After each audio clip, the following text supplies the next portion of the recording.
Movie शुरुआत होती है बेथ नामी एक लड़की से जो कि अकेले हाइकिंग करने आई होती है। अब जैक को दिखाया जाता है जो कि बेथ का बॉयफ्रेंड होता है और वो बेथ के घर उसके फ्यूनरल पे आया होता है, यानी कि बेथ की मौत हो चुकी है। जैक बेथ से बहुत प्यार करता था। जैक को बेथ बहुत प्यारी थी और बहुत याद आ रही थी, इसलिए वो उसके पेरेंट्स से मिलने के लिए जाता है। वहाँ पे देखता है कि उनकी मेड घर से अचानक से जा रही है और मोरी उसे रोकने की पूरी कोशिश कर रहा है, लेकिन पियर लाइन वहाँ से चली जाती है। अब मोरी जैक को अंदर ले जाता है और जैक उससे बेथ की बातें करता है और बताता है कि पिछले कुछ दिनों से इन दोनों का रिलेशन कुछ खास अच्छा नहीं था। उसके बाद जैक अपने घर वापस आने लगता है तो बेथ की मॉम उसे बेथ का एक स्कार्फ देती है जिसको लेके वो घर वापस आ जाता है। अब जैक रोजाना बेथ के घर जाता था और उसके पेरेंट्स से मिलता था। ये चीज जैक के पेरेंट्स को कुछ अच्छी नहीं लगती क्योंकि जैक अभी भी बेथ को नहीं भूल पा रहा था। इसी तरह एक दिन जब जैक बेथ के घर जाता है तो उसे बहुत अजीब सी आवाजें सुनाई देती हैं। वो मोरी और जेनी से दरवाजा खोलने का कहता है, लेकिन उसे कोई भी रिस्पॉन्स नहीं मिलता। वो विंडो से देखता है तो उसे वहाँ पे बेथ दिखाई देती है और वो जल्दी से दरवाजा खोलने का कहता है पर कोई भी दरवाजा नहीं खोलता। इतने में जैक का भाई कायल वहाँ पे आ जाता है जो कि एक सिक्योरिटी ऑफिसर है। जैक उसे सब कुछ बताता है कि बेथ को उसने अंदर देखा है। कायल उसकी बात पे यकीन नहीं करता। उसके बाद कायल मोरी से पूछता है तो मोरी अंदर से कहता है कि सब कुछ ठीक है।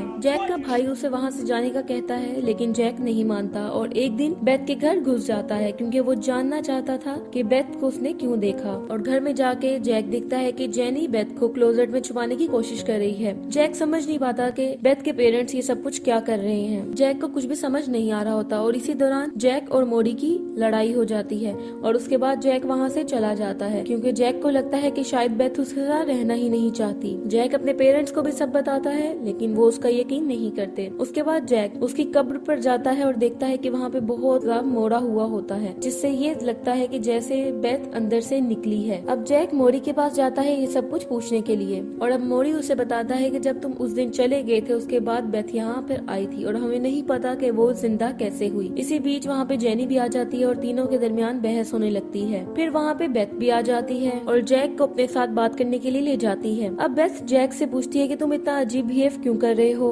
जैक बेथ से पूछता है कि पिछले हफ्ते जो कुछ हुआ तुम्हें उसके बारे में कुछ नहीं पता। तो बेथ कहती है कि उसे कुछ भी याद नहीं। अब वो दोनों एक दूसरे से प्यार करने लगते हैं और एक दूसरे के साथ बहुत खुश होते हैं। अब जैक बेथ को अपने साथ हाइकिंग पे ले जाना चाहता था लेकिन बेथ के पेरेंट्स उसको मना कर देते हैं। अब जैक बेथ को स्विमिंग पूल के पास ले आता है जहाँ वो दोनों बातें करते हैं। अब जैक बेथ की टांग पर देखता है तो एक अजीब सा वहाँ पे जख्म होता है जैसे किसी ज़ोंबी ने इन्फेक्ट किया हो, लेकिन वो उसे कुछ भी नहीं बताती। उसके बाद जैक अपने घर आ जाता है। अगले दिन जैक जब बेथ के पास जाने लगता है तो उसकी मुलाकात एक पोस्टमैन से होती है जो उसे बहुत ज्यादा लेटर्स दे के चला जाता है। जैक ने अपने स्कूल टाइम के बाद उस पोस्टमैन को पहली दफा देखा था और उसको बहुत अजीब लगता है। अब जैक मोरी से कहता है कि हमें बेथ को उसकी डेथ के बारे में बता देना चाहिए, लेकिन मोरी नहीं मानता। अब वहाँ पे बेथ आ जाती है और जैक को अपने साथ हाइकिंग पे जाने के लिए कहती है। मोरी के मना करने के बावजूद बेथ नहीं रुकती और जैक के साथ एक पार्क में चली जाती है जहाँ वो दोनों इंटीमेट होते हैं और एक दूसरे के साथ काफी अच्छा टाइम स्पेंड करते हैं। लेकिन अचानक से बेथ के फेस पर स्कार्स आने लगते हैं। जब वो घर आती है तो मोरी उसके फेस पर वो स्कार्स देख लेता है और मोरी जैक पे गुस्सा होने लगता है कि तुम इसे जबरदस्ती बाहर ले गए थे जबकि मैंने तुम्हें मना किया था, जिसपे जैक कहता है कि हमें उसको सब कुछ सच बता देना चाहिए। अब मोरी जैक को बेथ से मिलने से मना कर देता है लेकिन जैक उसकी बात नहीं मानता और अगले दिन छुप कर बेथ से मिलता है। अब जैक बेथ के लिए एक सरप्राइज रखता है और उसे बीच पर ले जाता है जहाँ वो उसके लिए गिटार बजाता है। अचानक से बेथ का मूड ऑफ हो जाता है और वो इरिटेट होने लगती है और वो सब कुछ तोड़ फाड़ करने लगती है। उसके बाद वो फिर से नॉर्मल हो जाती है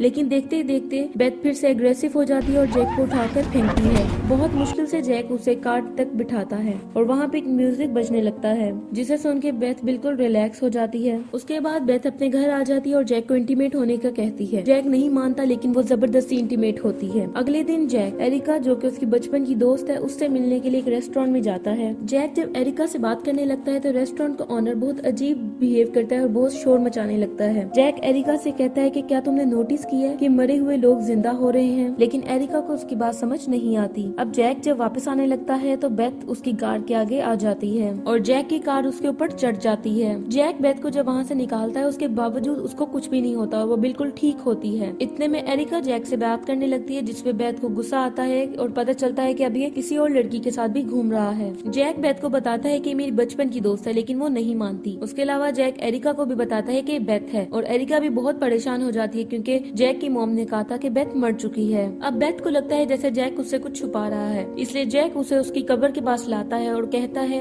कि हाइकिंग के दौरान एक सांप ने तुम्हें काट लिया था और तुम मर गई थी, लेकिन तुम अब वापस फिर से जिंदा हो गई हो। ये सब सुन के बेथ बहुत ज्यादा परेशान हो जाती है और जैक उसे कहता है कि तुम मुझे अब एक ज़ॉम्बी लगती हो जो कि बार बार पे एग्रेसिव हो जाती है और मैं अब तुम्हारे साथ नहीं रह सकता। अब बेथ बहुत ज्यादा गुस्सा हो जाती है और उसकी कार लेकर वहाँ से चली जाती है। जैक जब अपने घर आता है तो देखता है कि उसके ग्रैंडफादर भी फिर से जिंदा हो गए हैं। सब लोग बहुत परेशान होते हैं कि मरे हुए लोग जिंदा कैसे हो रहे हैं। इसी दौरान घर की ऑनर भी जो कि मर चुकी होती है वो भी जिंदा हो जाती है। जैक मोरी को कॉल करके सब बता देता है और फिर वो मोरी से मिलता है और मोरी उसे कहता है कि जैक बेथ को ये कहे कि वो मरी नहीं थी और जैक कहता है सब कुछ पियर लाइन ने किया है और हमें उसी के पास जाना चाहिए, वो ही ये सब कुछ ठीक कर सकती है। और जैक कहता है कि अगर तुम पियर लाइन का एड्रेस मुझे दोगे तब मैं बेथ से बात करूंगा। अब मोरी और जैक बेथ के पास बात करने के लिए जाते हैं तो वहाँ पे बेथ एक आदमी को मार देती है। बेथ बहुत ज्यादा एग्रेसिव हो गई थी और हर तरफ तोड़फोड़ कर रही थी। सब बहुत परेशान होते हैं। जैक पियर लाइन का एड्रेस लेके वहाँ से चला जाता है, लेकिन कार में देखता है तो बेथ भी उसके साथ बैठी होती है।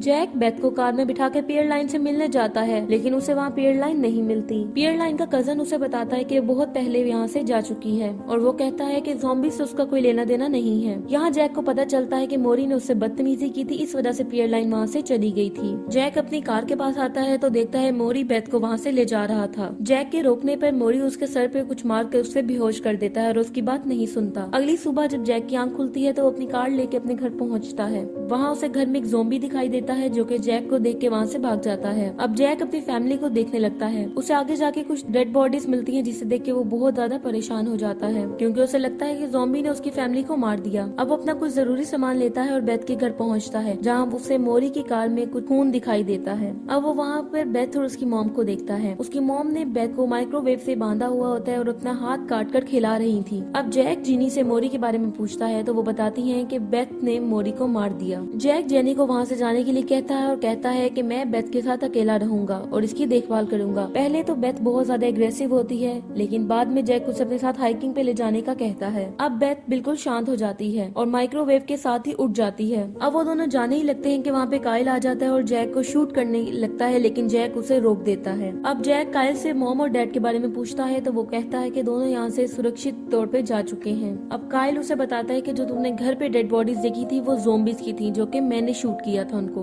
अब काइल जैक को अपनी गन दे देता है और बेथ को शूट करके मारने के लिए कहता है। अब वो दोनों हाइकिंग पे चले जाते हैं। अब जैक बेथ को कहता है कि वो उससे बहुत ज्यादा प्यार करता है और इसके साथ वो उसे शूट कर देता है और इस तरह बेथ की मौत हो जाती है। जैक बहुत अफसुर्दा होता है क्योंकि उसने अपने हाथ से अपने प्यार को मारा था। अब जैक अपनी फैमिली से मिलता है जो कि उससे सॉरी करते हैं क्योंकि उन्होंने उसकी बात पे यकीन नहीं किया था और वो उनको ठीक पाके बहुत खुश होता है। उसके बाद वो एरिका से मिलता है जो कि अपने ग्रैंडफादर को मार के बहुत ज्यादा अफसुर्दा होती है। अगली सुबह जैक मोरी और बेथ की कब्र पर फ्यूनरल देने जाता है जहाँ वो एरिका के साथ डिनर करने निकल जाता है जो कि अब उसकी नई गर्लफ्रेंड बन चुकी है और ये मूवी यहीं पे खत्म हो जाती है। Thank you so much for watching.